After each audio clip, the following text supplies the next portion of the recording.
Oi, gente, tudo bem? Bem-vindos ao Visão Biomédica, o podcast oficial da Engenharia Biomédica. Hoje temos uma convidada ilustre aqui comigo, Maria Clara. Me fala aí um pouquinho de você, conta aí pra todo mundo, fala seu mini currículo aí. E aí, pessoal? Meu nome é Maria Clara. Hoje eu tenho 21 anos, estou no 10º período de Engenharia Biomédica no Inatel. Bom, eu resolvi fazer Inatel, eu estava no ensino médio. Eu sou nascida e criada em Carmópolis de Minas, uma cidade pequenininha de 17 mil habitantes. Ninguém sabia na época o que era engenharia biomédica. E eu, diferentona, resolvi pesquisar mais, descobrir através da internet, através de amigos da minha irmã, que conhecia o Inatel. Foi aí que eu resolvi procurar o que era.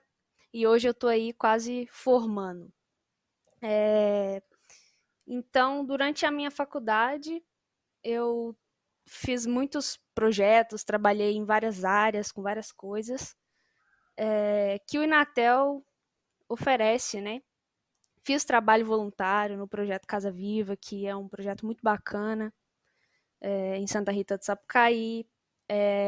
Fiz estágio voluntário de engenharia clínica no Hospital de Santa Rita, no Antônio Moreira da Costa. Fiz um estágio na área de gestão de projetos na Exo Tecnologias, que também é de Santa Rita.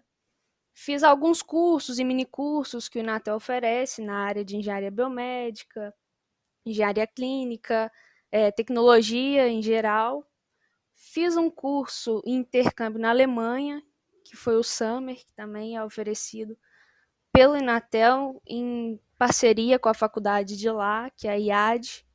E, além disso, fiz várias iniciações científicas, participação nas feiras tecnológicas, desafio de desenvolvimento, enfim. E hoje eu faço estágio em Belo Horizonte, numa empresa que chama LM Biotecnologia. Tô lá já faz 6 meses. Tô aí. Meu mini currículo aí é esse. Você fez 5 anos de faculdade, mas parece que foram 15, né? Olha o tanto de coisa que você fez. Então você já tá indo pro 10º agora, né? Terminou esse com um EAD, o nono período. E você fala muito estágio, né? Você já fez vários estágios. E aí, é verdade, tem emprego para engenheiro biomédico? Porque muita gente fala, ah, é uma profissão nova. Não tem, gente, não tem ninguém. Qualquer engenheiro pode fazer isso. O que você acha? Nossa, tem muito mercado. Esse lance de ainda outros engenheiros com uma especialização em engenharia clínica, engenharia biomédica, às vezes acaba tomando o nosso lugar, mas porque não tem profissional na área, está começando agora, né? Assim, é novo, entre aspas, o curso de engenharia biomédica barra engenharia clínica. Então, por falta desses profissionais, profissionais de outras áreas acabam tomando, entre aspas, é, o nosso emprego, né? Mas tem sim, tem muita área. Eu costumo falar que é, hospital não acaba, posto de saúde não acaba, clínica odontológica, oftalmologia, isso não acaba. E onde tem isso, tem equipamentos biomédicos, tirando a parte de pesquisa, né? Que É. com o avanço da tecnologia, a pesquisa não acaba, está em alta. Por mais que o Brasil não é um país que invista tanto em pesquisas, ainda assim tem muita área para isso. Principalmente a nossa faculdade, que ela fomenta muito isso, né? Muita pesquisa, muita iniciação científica, em todos os lados, né? Com certeza. E eu vejo um diferencial assim no Natel, que é a pesquisa em conjunto com o desenvolvimento.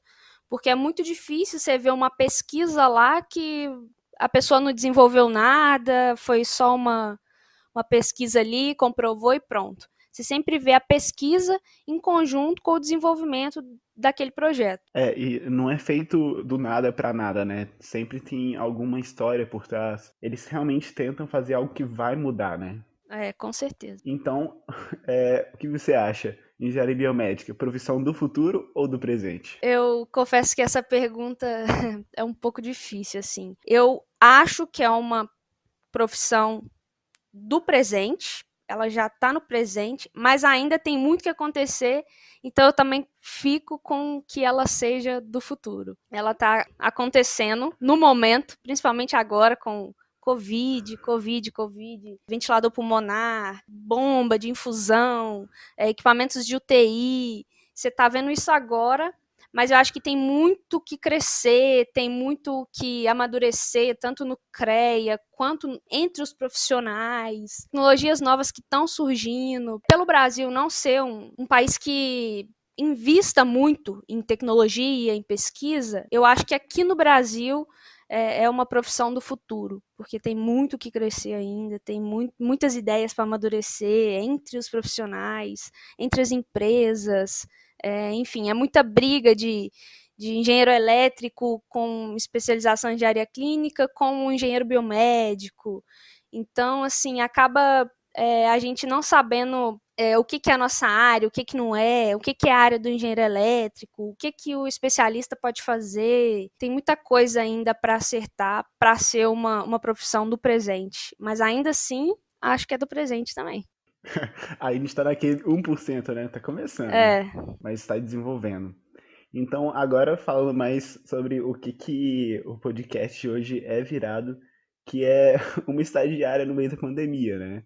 certo. Você falou algumas coisas que você trabalhou, né, em Santa Rita. Você falou do que você trabalha agora. Você pode falar um pouquinho mais do que você faz?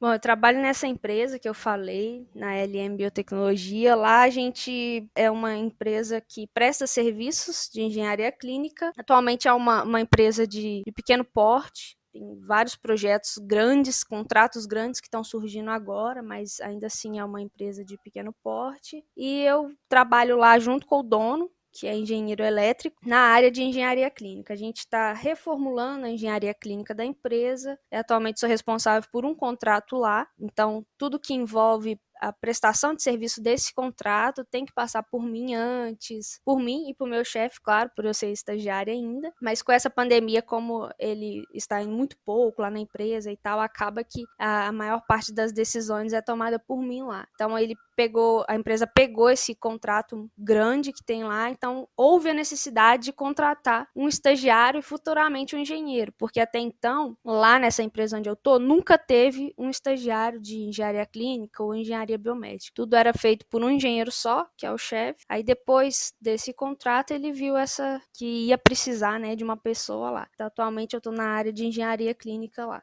Como você falou, lá nunca teve um engenheiro biomédico, um engenheiro clínico.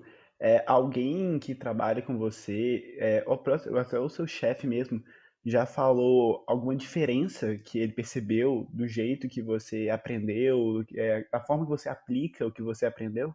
Não, com certeza.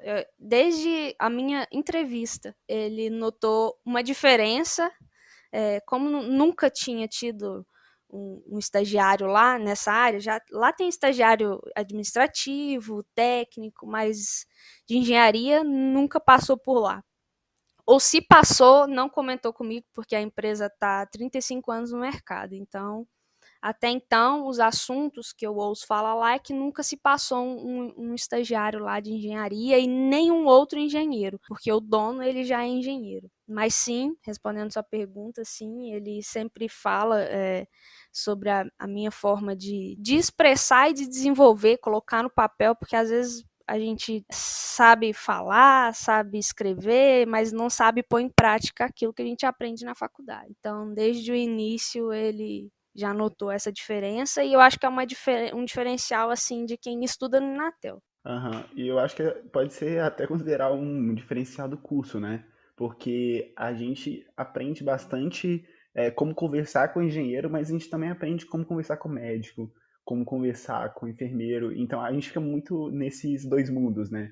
A gente tem que se expressar muito bem, porque a gente é conexão, né? Não tem como. Sim, e uma coisa que eu vejo é que lá, por exemplo, a gente tem que a parte de engenharia clínica, ela conversa muito com o cliente, que acaba sendo quem está no hospital, no posto de saúde, e a gente também tem que falar muito com o pessoal do administrativo, porque a engenharia clínica acaba sendo uma gestão, mas ao mesmo tempo que a gente está em campo, a gente está atrás de um computador. Então, eu percebi que a linguagem que eu falo com o meu chefe, que é engenheiro, é uma. A linguagem que eu falo com o pessoal dos postos de saúde, dos hospitais, é outra linguagem. E aquilo que eu falo com o administrativo também é outra linguagem. Eu vi que não é só tenho que saber falar com os médicos, com os enfermeiros, mas eu também tenho que saber falar dentro da empresa com o pessoal que trabalha na parte burocrática, que é o administrativo da empresa, comercial, equipe técnica.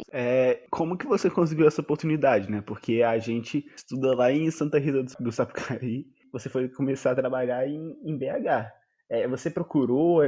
Como que foi isso? Entendo, eu falo muito que eu fui muito cara de pau, na maioria dos estágios que eu fiz. Mas nesse específico, quando eu estava no oitavo período, eu estava fazendo estágio em Santa Rita, só que não era na minha área, era na área de gestão. Eu comecei a procurar e eu queria muito voltar para BH, voltar assim, como eu nasci numa cidade perto. Queria muito ir para lá porque eu achava Santa Rita muito longe, Pouso Alegre, né, que eu morava em Pouso Alegre. E aí eu comecei a procurar. Eu simplesmente digitei assim no Google: empresas de engenharia clínica, equipamentos biomédicos, equipamentos médicos de Belo Horizonte. Listei, anotei todas as empresas. Nisso eu buscava oportunidade, LinkedIn, grupos em Facebook. Mas como eu vim de uma cidade pequena, que não conhecia engenharia biomédica, não conhecia muito a área, acabou que na minha cidade eu não tinha muito QI, né, que é o Quem Indica. E os QIs que eu tinha em Santa Rita e Pouso Alegre era tudo voltado para São Paulo, Campinas, e eu achava que eu não estava preparada para ir para essas cidades. Aí fiz isso, listei todas as empresas. Nisso eu entrava no site, olhava o que a empresa fazia. Muitas empresas colocam, né? A missão, visão, quantos anos elas estão no mercado, se tem, por exemplo, a ISO, enfim, olhei várias coisas e nisso eu achei a LM mais umas 4 empresas, se não me engano. Eu nem vi se a empresa tinha aberto vaga para estágio, nada disso. Eu fiz uma carta de apresentação, me apresentando, igual eu fiz aqui no início do podcast, falando meu nome, idade, o que eu fazia, o que eu já fiz. E no final eu colocava que acreditava que apresentando essas qualificações eu poderia contribuir, né, com a empresa. Se tivesse uma oportunidade, eu me colocava à disposição para poder fazer uma entrevista pessoalmente, gostaria de conhecer a empresa e tal, e mandei para essas 4 empresas. Se eu não me engano, 3 me deram respostas, uma falando que não tinha vaga aberta, a outra falando que futuramente, se precisasse, entrava em contato, e a LM me respondeu falando assim que gostaria de fazer uma entrevista comigo e tal. Eu confesso que eu fiquei muito assustada, porque eu não tinha achado em lugar nenhum que tinha uma vaga aberta, nada, nem procurei isso. Eu simplesmente peguei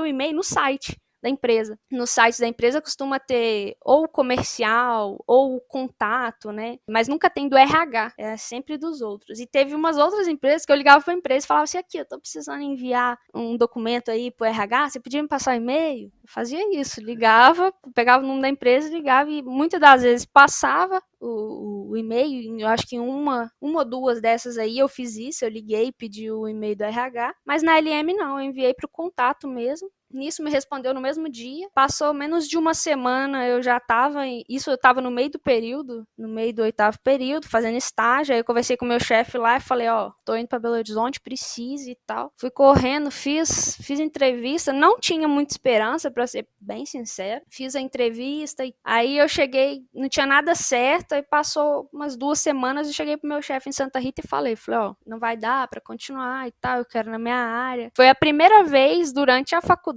que eu larguei uma coisa que era certa, que era o estágio em Santa Rita, para uma coisa que eu não tinha nada para, não tinha nenhuma outra atividade para substituir. Mas eu sabia que eu precisava de alguma coisa na área, eu estava indo para o nono período já, então eu estava tentando, estava buscando. E aí foi isso, eles me ligaram falando assim para ir fazer entrevista, fiz, depois de quase um mês, eles me retornaram falando para já começar, e eu fui na empresa só para fazer a entrevista. O outro dia que eu fui lá, eu já comecei a trabalhar. Então foi muito na cara de pau mesmo. Liguei, mandei e-mail e falei, quero trabalhar na sua empresa, me ajuda. Não, mas tem que ser assim mesmo, né? Tem que ser proativo. E eu acho que isso Com deve ter contado certeza, com bastante, certeza. né, para sua entrada lá na empresa. E aí você começou a trabalhar em engenharia clínica, indo em posto de saúde, indo em consultório, um tanto de coisa. E aí começou a pandemia. E aí, ficou com medo de perder o estágio? Nossa, assim, confesso que eu fiquei com muito medo.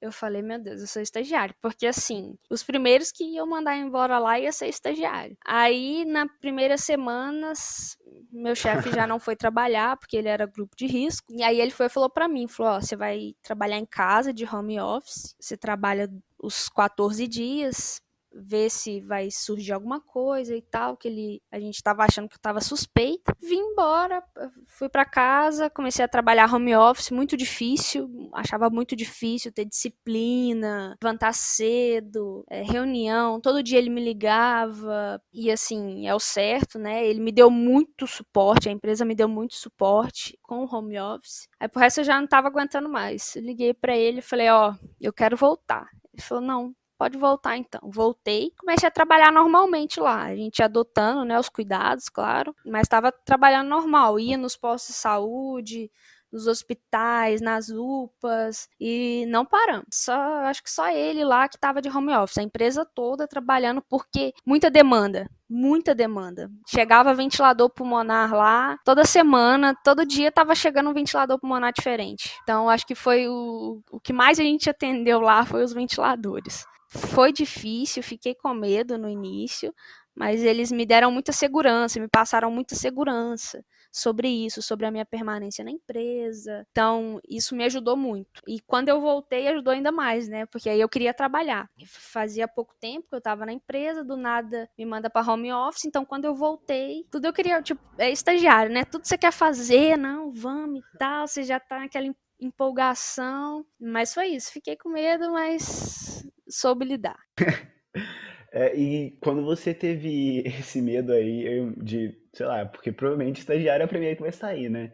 Você conseguiu pensar em algum plano B e você pensou, nossa, se eu não conseguir, o que eu vou fazer? Eu vou ficar parado, eu vou procurar outro estágio? Você já começou a pensar? Nunca passou pela minha cabeça sair da LM. Eu acho que poucas vezes que passou a vou ser demitida, eu não pensava num plano B.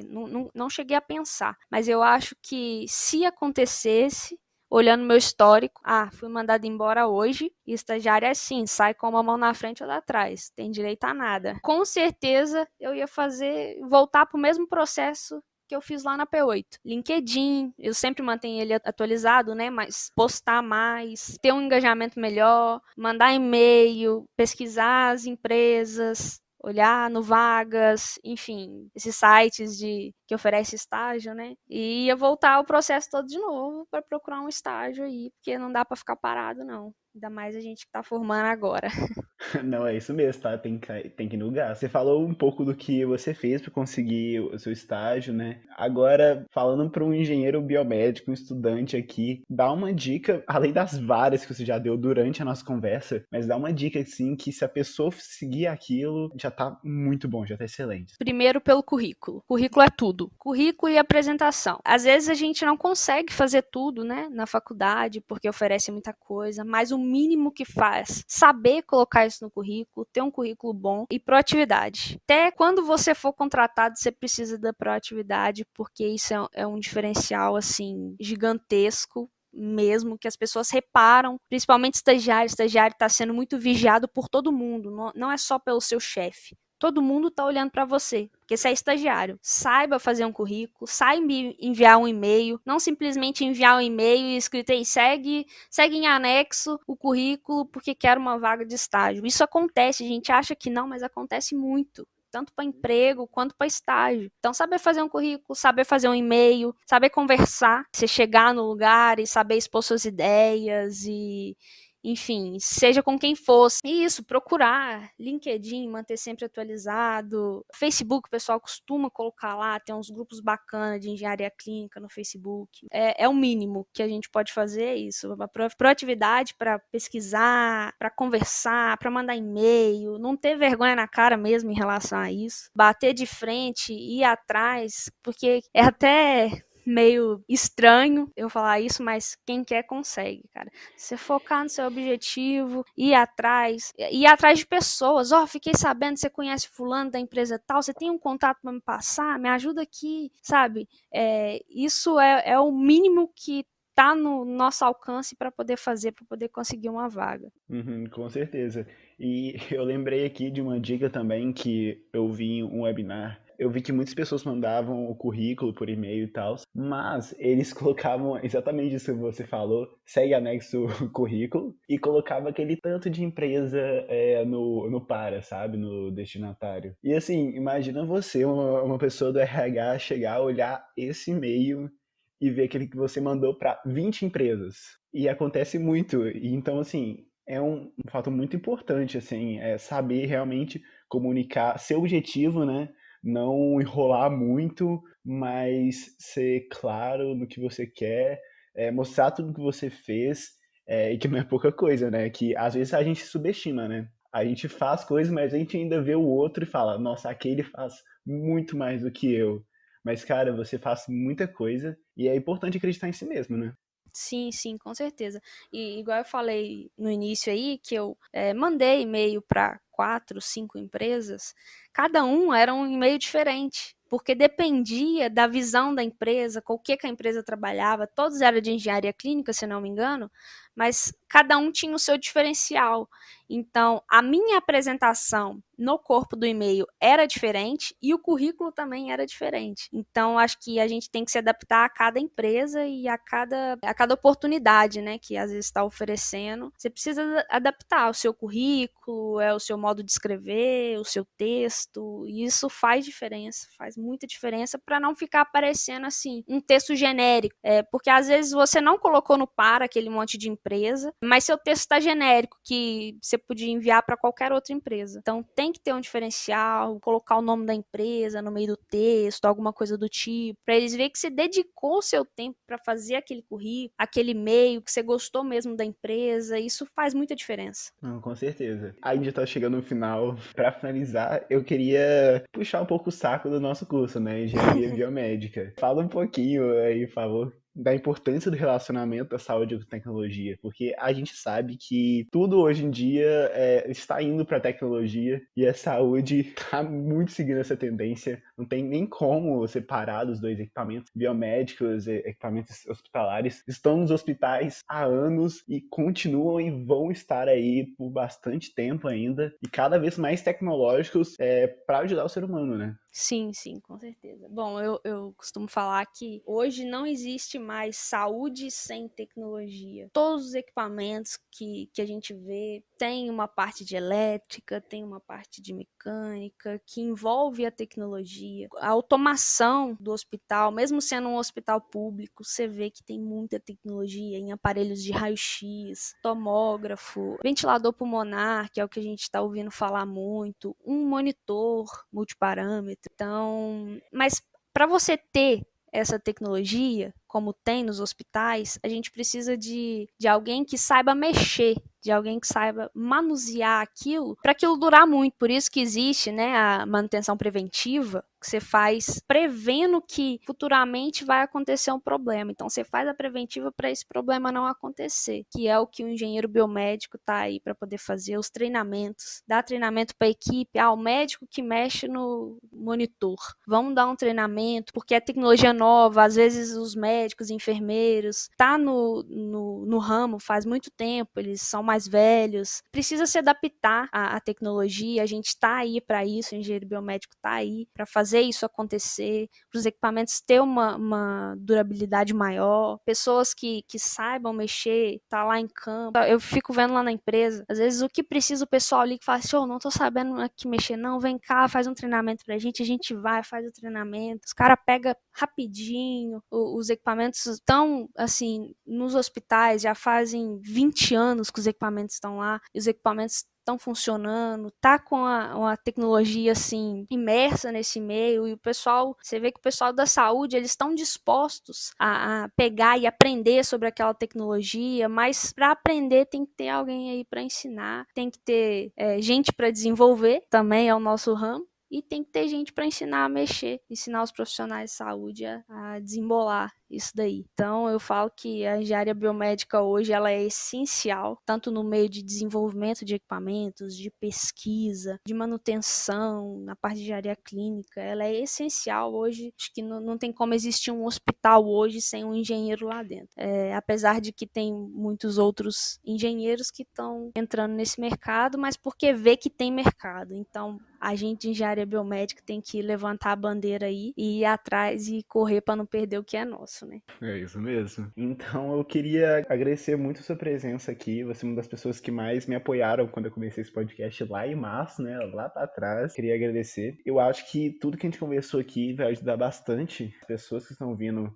Tanto um engenheiro biomédico em formação formado, ou até aquela pessoa que nem sabe o que quer ainda da vida, sabe? Com certeza, eu quero agradecer aí a oportunidade, né, de estar falando um pouquinho tanto sobre mim quanto da engenharia biomédica em si. Eu creio que esse podcast tem um potencial muito grande aí, por ser um curso que muita gente não conhece, né, pro pessoal aí, principalmente o pessoal mais velho, ou o pessoal que tá no ensino médio e nem sabe o que é. Então tem um potencial de crescimento muito grande aí, por isso que desde o início eu dei apoio.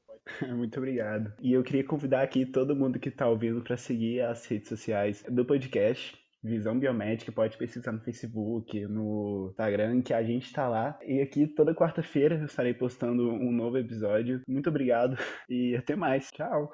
Tchau!